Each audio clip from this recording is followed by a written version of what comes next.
煮的时候不要煮时间太长，如果煮趴的话，就切不出来这么漂亮的牛肉。牛肉泡了整整1下午了，所以给它下锅了。泡的时间长，这里边的血水还能给它多泡出来。还得把这个腱子肉焯一下水，来一点料酒，这是4片桑叶，2个八角，2片白芷，1个草果，小茴香，还有1小捏的花椒。需要给它打开，把里边的籽儿给它抠出来。放上2个干辣椒，切几段大葱，然后切片。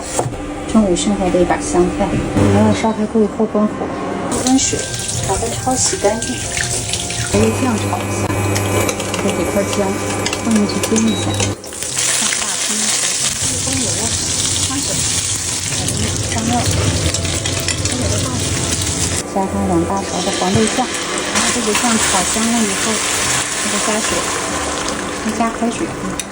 现在来了1小勺的冰糖，有200-300克的生抽，5点的老抽，下1勺盐。用铁锅煮太费劲了，高压锅还能快一点。洗好的牛肉，给它放里边。高压锅差不多要半个小时。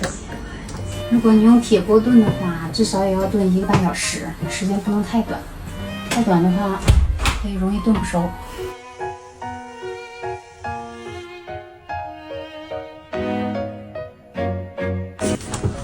气儿也放的差不多了，用筷子扎一下，稍微还有点阻力啊，这样其实刚刚好，芯儿还稍微有一点点的硬实，这种吃起来口感会更棒一些。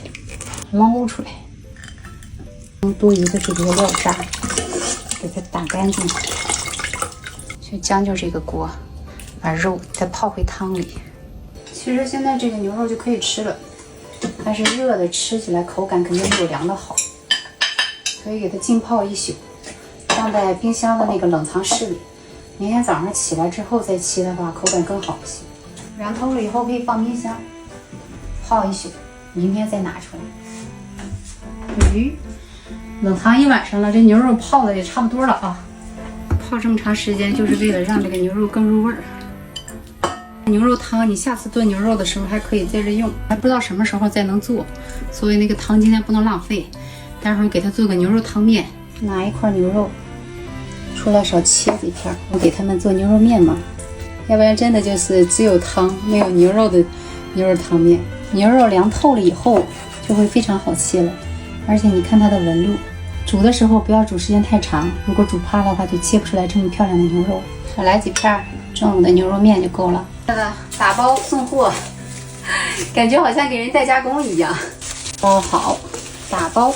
走啦，赶紧把牛肉先送过去，再回来搞我的面条。我那个面也醒的差不多了，回来抓紧时间揉。